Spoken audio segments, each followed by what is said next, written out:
जी अस्सलाम वालेकुम। आ गए हैं सारे बच्चे? नहीं, अभी सारे नहीं आए। देखें 20 स्टूडेंट है और अभी तक 5-6 बच्चे ऑनलाइन हुए हैं। तो देखें, आप फीस पे करने के बावजूद इतने नॉन सीरियस आप बिहेव शो करेंगे तो कैसे काम बनेगा, आप कहें। और फिर आप कहेंगे तैयारी करवाने वालों में खामी थी।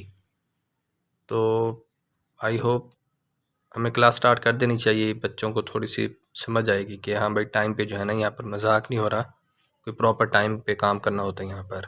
ठीक है, स्टार्ट करते हैं हम क्लास। आवाज़ आ रही है मेरी सबको? ओके, डॉक्यूमेंट्स आपको ये पीडीएफ में मिल गया जो मैं आपके साथ शेयर कर रहा हूँ? हाँ चलें, ठीक है भैया, अब हम स्टार्ट करने लगे हैं। तो हाँ, पहले हम कंप्यूटर को ही डिस्कस कर रहे हैं, फिर बाकी जो है वो आपके साथ शेयर करेंगे। आज कंप्यूटर के थोड़े से टिपिकल एमसीक्यूज़ हैं, तो देखते हैं हम आगे आज 4 सब्जेक्ट कर पाएंगे या 3, जो भी होगा वो फिर हम देख लेते हैं। तो स्टार्ट करते हैं। आप सब पहले एमसीक्यूज़ की तरफ हैं। तो ये आपके पास एक ऐसे ही जनरल से एमसीक्यूज़ दिया हुआ है, find the odd man out, या ऑड वन होना चाहिए था यहाँ पर। तो इनमें से हम, ऑड का मतलब होता है अजीब या डिफरेंट, तो 4 ऑप्शंस हैं, इनमें से आपने देखना है डिफरेंट कौन सा है। अब आप नोट करें, चारों ऑप्शंस में सब में तार जो है ना, जिसे हम वायर कहते हैं, वो यूज़ हो रहा है। केबल भी तार होती है, ऑप्टिकल फाइबर भी तारें, और ट्विस्टेड पेयर वायर। लेकिन एक ऑप्शन है बी, जिसमें वो वेव्स, लहरों की बात कर रहा है। तो ये वाला बाकी तीनों से डिफरेंट है, तो इसका मतलब आपका सही जवाब के बनते हैं माइक्रोवेव सही बनेगा। चलें जी, दूसरे एमसीक्यूज़ है। Macro available, to have your macro available to all new documents you create. अगर आप कोई नया डॉक्यूमेंट क्रिएट करते हैं और आप चाहते हैं कि जब भी आप कोई खोलें तो आपको वो नज़र आना चाहिए टेम्पलेट की शक्ल में, तो फिर आप क्या करते हैं, उसको किस शक्ल में स्टोर करना चाहिए, आपके पास जो फॉर्मेट है स्टोर करने का। तो इसमें आपका सही ऑप्शन बनता है नॉर्मल टेम्पलेट। अब मैं आपको समझा दूं कि ये चीज़ क्या कहना चाह रहे हैं, इसके अंदर क्या क्या चीज़, क्या स्टोर करने से क्या मुराद है। ओके, तो तीसरे एमसीक्यूज की तरफ आते हैं। ऊपर क्लियर है ऊपर वाली बात।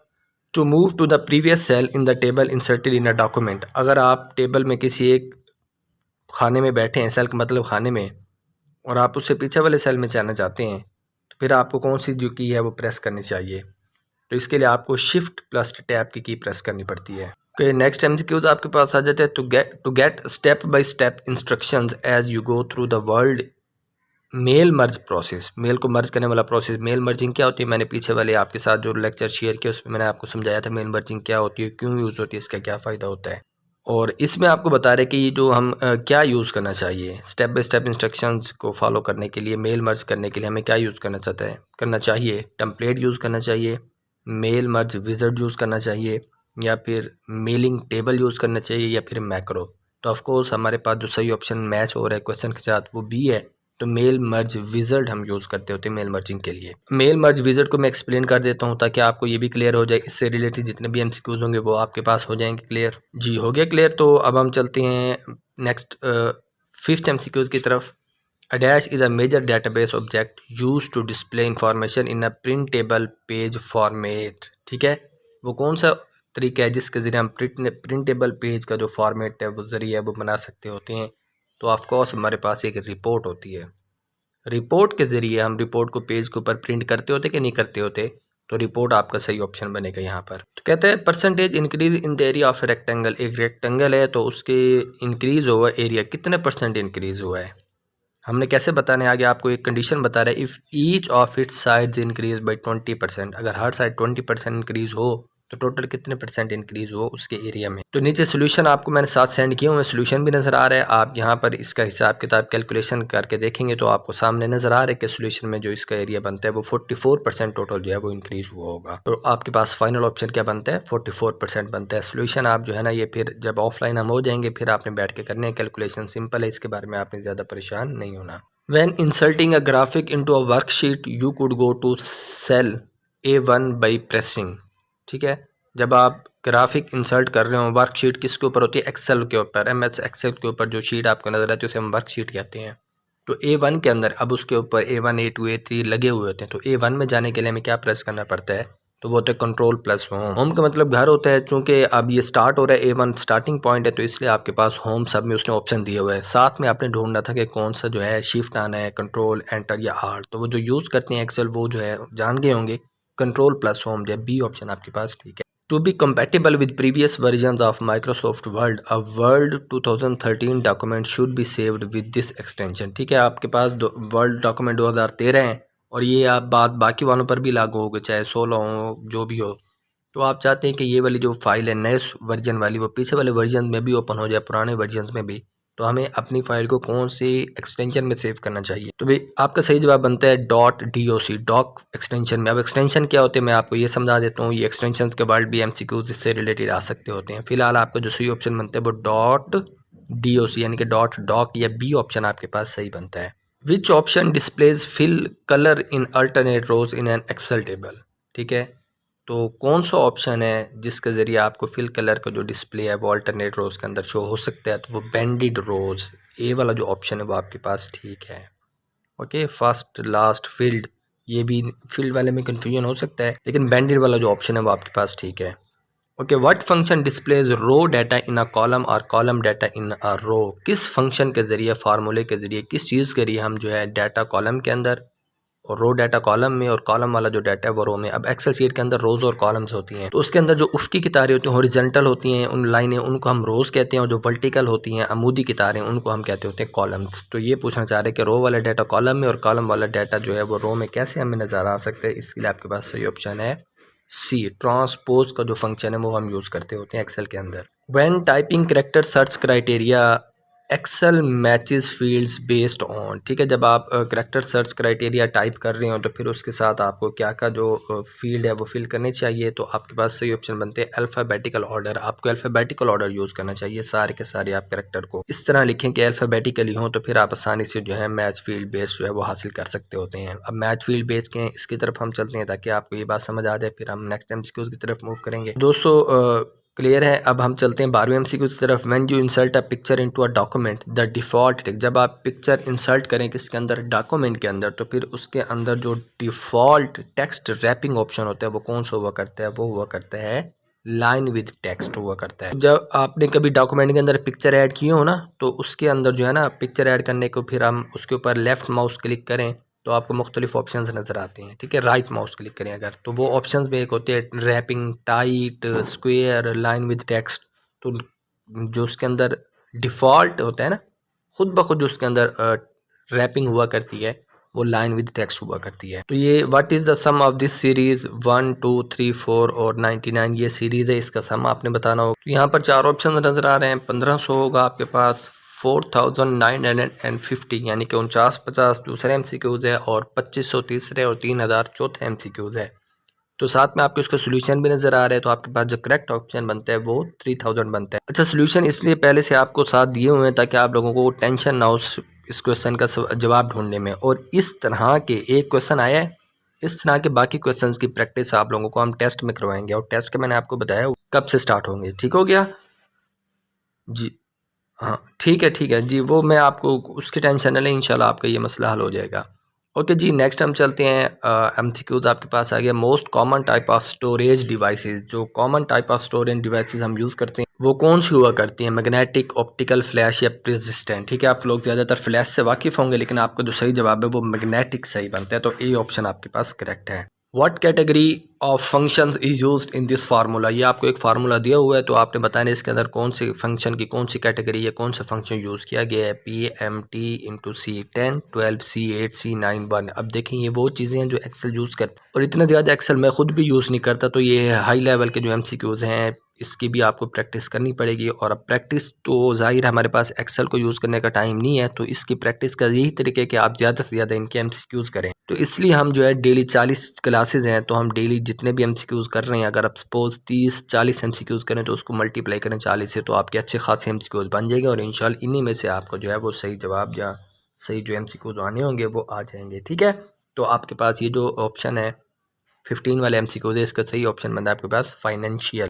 तो इसको मैं मज़ीद एक्सप्लेन नहीं कर पाऊँगा क्योंकि मुझे भी नहीं पता कि ये कौन सी इन्होंने फार्मूला या कैटेगरी यूज़ की है, तो आप फाइनेंशियल वाले ही इसको जहन में रख लें। ठीक है, which is the largest fraction. Fraction होता है जब आप डिवीजन करते हैं, तो आप इनको चारों को डिवाइड करें और डिवाइड करने के बाद जिसका सबसे बड़ा आंसर है वो आपके पास लार्जेस्ट फ्रैक्शन हो। तो मेरे ख्याल में यहाँ पर भी सोल्यूशन आपको साथ दिया हुआ है, तो वैसे आपका सही जवाब बनता है वो 7/8 बनता है। इसको आप डिवाइड करेंगे तो आपके पास जो फ्रैक्शन आएगी वो सबसे बड़ी होगी। ठीक है, जो जवाब आएगा वो बड़ा होगा चारों में से, तो इसलिए आपके पास 7/8 जो है वो सही बनते हैं। अब ये जो सोल्यूशन दिया हुआ है, इस सोल्यूशन की आपने ट्रिक जहन में रखनी है, और ये नहीं कि आप पेपर में फिर इसको सॉल्व करने ही बैठ जाओ। उस ट्रिक को फ़ौरन आपने अप्लाई करना और जवाब निकालना होगा। अगर आप ये सोल्यूशन करने बैठ जाएंगे तो फिर यहाँ पर सोल्यूशन देने का फ़ायदा ही क्या है आप लोगों को। ये सोल्यूशंस को भी आपने माइंड में रखना होगा ताकि वहाँ पर आपका टाइम ज़्यादा से ज़्यादा बचे और सेफ हो।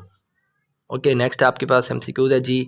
Each sector on a hard drive stores bytes of data. तो हार्ड ड्राइव के अंदर जो डाटा स्टोर होता है वो कौन सी फॉर्म में हुआ करते हैं। आपके पास 17 MCQs है और इसका सही ऑप्शन आपके पास बी बनता है 512। 512 जो है वो अक्सर आपने सुना होगा 512 बाइट्स।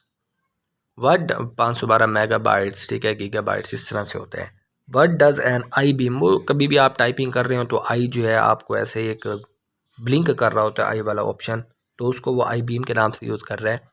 तो बता रहे आई बीम किसके लिए यूज़ किया होता है, क्यों यूज़ करते होते हैं। तो वो हाईलाइटिंग द टेक्स्ट, वैसे लोकेटिंग द टेक्स्ट भी हो सकता है कि आपका टेक्स्ट यहाँ पर अब आप टाइप कर रहे हैं, तो वैसे आपकी जो बुक है उसमें उन्होंने हाईलाइटिंग द टेक्स्ट सही ऑप्शन दिया हुआ है, तो इसलिए आपका ये ज़्यादा जाहिर है वो जानते होंगे, तो हाईलाइटिंग द टेक्स्ट सही ऑप्शन है। अच्छा, इसमें अगर आपको कोई पता लगे कि MCQs ज़्यादा हैं और MCQs कुछ ऑप्शन है, ज़ाहिर है मिस प्रिंटिंग हो सकती है और आप कंफर्म हो कि सर ये इस तरह के MCQs है और ये इसका सही जवाब बनते, तो आप मेरे साथ शेयर करेंगे। इस बारे में आप परेशान न रहिएगा, फिर ऐसा ना हो कि जो भी है वो MCQ जब मैं गलत पढ़ता हूँ और आप भी उसको निशान लगाते जाए, तो आपको पता होगा ठीक है आप तो करेक्शन कर लेंगे, लेकिन हमारी जो बाकी पूरी टीम है उसका भी हमने भला सोचना है। अगर आप किसी का भला सोचेंगे तो वापस भलाई आपके पास ही चल के आएगी, ये मेरी गारंटी है। तो आपने कोशिश करनी है, अदरवाइज मेरी यही होगी पहली कोशिश कि कोई गलती ना हो, लेकिन अगर हो जाती है तो आपको ऑपरेट करेंगे और बताएंगे कि सर यहाँ पर ये मिस्टेक हो गई, आप इसका करेक्ट कर लें। ठीक है भाई, missions and errors are accepted and welcomed.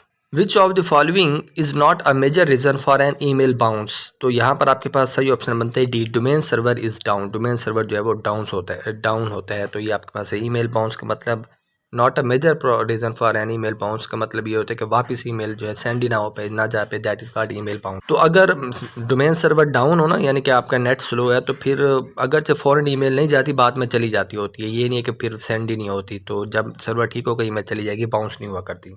When you insert a comment in a document, the comment appears in a, जब आप कमेंट ऐड करते हैं डॉक्यूमेंट के अंदर, कोई भी वर्ड डॉक्यूमेंट, ऑफिस वर्ड जो होती है माइक्रोसॉफ्ट वर्ड, उसके आप उसके ऊपर आप काम करें तो कमेंट्स के भी ऑप्शन होते हैं। तो जो आप कमेंट करते हैं वो कहाँ पर जाहिर हुआ करते हैं, बैलून के अंदर। तो सी ऑप्शन आपके पास जो है वो ठीक है, balloon. Which function automatically totals a column पर रो ऑफ वैल्यूज़, ठीक है, कौन से फंक्शन के ज़रिए ऑटोमेटिकली जो है वो कॉलम या रोज़ की जो वैल्यूज़ है वो टोटल हो जाती हैं। तो आपके पास सही ऑप्शन क्या है, सम। सी ऑप्शन आपके पास ठीक है। The information inside your table needs to be sorted alphabetically. जो भी इंफॉर्मेशन आप चाहती हैं वो अल्फ़ाबेटिकली हो जाए, ठीक है, ए वाली बातें पहले, बी वाली बाद में, सी वाली, इस तरह ये होती है alphabetically.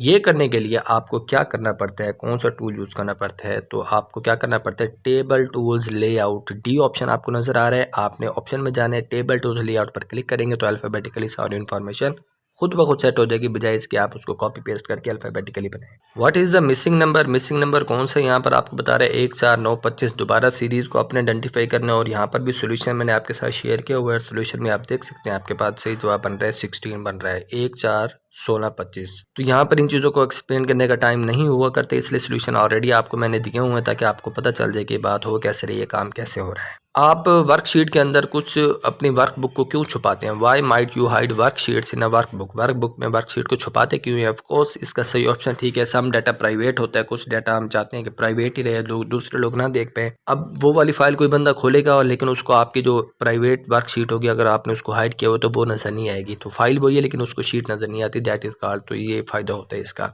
User developed instructions for Excel are called. User के डिवेलप इंस्ट्रक्शंस, एक्सेल के लिए जो इंस्ट्रक्शंस बनाई जाती हैं यूज़र की तरफ से, वो क्या कहलाती हैं। तो आपके पास सही ऑप्शन जो है वो सी है, सॉरी बी है, मैक्रोस उसको हम कहते होते हैं, तो बी वाला ऑप्शन आपके पास ठीक है।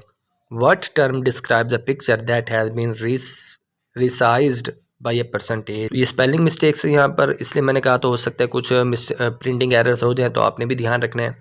जब आप किसी इमेज को रिसाइज करें परसेंटेज की बुनियाद पर, तो फिर आप उस इमेज को क्या नाम देते हैं? तो आपके पास जो डी ऑप्शन है वो ठीक है, स्केल्ड। एक होता है क्रॉप, जो आप खुद क्रॉपिंग करते हैं, वो नहीं, स्केल्ड। डी ऑप्शन आपके पास जो है वो ठीक है। How can words be separated in a range name ने, ठीक है, वर्ड्स को आप कैसे सेपरेट कर सकते हैं? तो इसके पास आपका जो सही ऑप्शन बनता है वो सी है, विद अ पीरियड। पीरियड के जरिए आप जो है ना वर्ड्स को सेपरेट कर सकते हैं। A word template stores common document, तो वर्ड टेम्पलेट जो है उसके पास जो कॉमन डॉक्यूमेंट है वो जो स्टोर करते हैं उसे हम स्ट्रक्चर कहते होते हैं। In which view does a page break appear as a black dash line on the screen, ठीक है। तो कौन सी तरीके से जो है आप जब देख रहे हो एक बात लिखी हुई उसके नीचे लाइन आ जाए फिर नई बात शुरू होती है, उसको हम कहते हैं पेज ब्रेक। तो ठीक है, पेज ब्रेक तो हो, लेकिन यानी कि नई बात शुरू हो, पैराग्राफ भी तो हो सकता है, लेकिन दोनों पैराग्राफ के दरमियान आपको एक डैश लाइन नजर आती है, तो वो जो नजर आती है उसको आप क्या कहते हैं या किस तरह आप उसको बुलाते होते हैं? तो डॉटेड लाइन वाली जो पेज ब्रेक आपको नजर आते हैं उसे हम नॉर्मल पेज ब्रेक कहते होते हैं। तो ये आपका जो ए ऑप्शन है वही ठीक बनेगा। अदरवाइज यहाँ पर आपको दूसरे ऑप्शंस भी नज़र आ रहे हैं, तो यहाँ पर जो है ना हमने करनी है बाकी ऑप्शंस की बात। Okay, the synonym of commence, commence का मतलब क्या होता है? स्टार्ट होना। तो यहाँ पर बी ऑप्शन बिगिन का लिखा हुआ है, ये ठीक है। ओके जी, अब आपको बता रहे हैं a man is 24 years older than his son. देखा, ये सन और फादर वाला आ गया ना। In 2 years his age will be twice the age will be the twice of the age of his son. तो 2 सालों के बाद उसकी जो एज है वो अपने बेटे की एज से दुगनी हो जाएगी।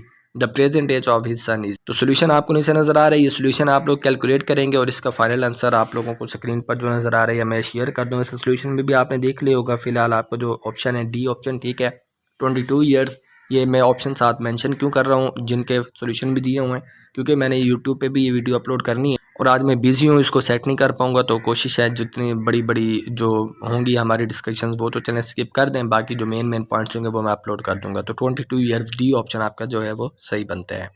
ओके जी, नेक्स्ट आपके पास आ जाते हैं find the odd man out. तो इनमें से हमने फिर जो डिफरेंट है वो निकालना है। तो आप देखते हैं कैरेट, अनियन, जिंजर, ये सारे ज़ेर ज़मीन पाए जाते हैं। कुकम्बर जिसे आप खीरा कहते हैं, ये मतलब इनसे शेप में भी डिफरेंट होते हैं और बाकियों की शेप भी एक दूसरे से मैच होती है, तो इसलिए आपका जो सही ऑप्शन है वो कुकम्बर बनता है। अच्छा, ये जावा वाला ये हमारे एमसीक्यू इतने मुश्किल नहीं आनी, इसको हम स्किप करते हैं। For what can you use outlook task, outlook task हम किसके लिए यूज़ कर सकते होते हैं? तो यहाँ पर आपके पास जो ऑप्शन बनता है डी ऑप्शन ठीक है, मैनेज टू डू आइटम्स। ठीक है, टू डू आइटम का मतलब जो आपकी डेली की रूटीन हो वो टू डू आइटम्स के लिए, तो उनको मैनेज करने के लिए। What do while is an loop, while is an loop क्या होती है? डू वाइल लूप जो है वो एग्जिट कंट्रोल होती है। ठीक है, ये एग्जिट कंट्रोल का काम करती है। What should follow the sheet name in a 3D formula, sheet name के बाद क्या आना चाहिए 3D फार्मूला में? तो एक्सक्लेमेशन पॉइंट आना चाहिए।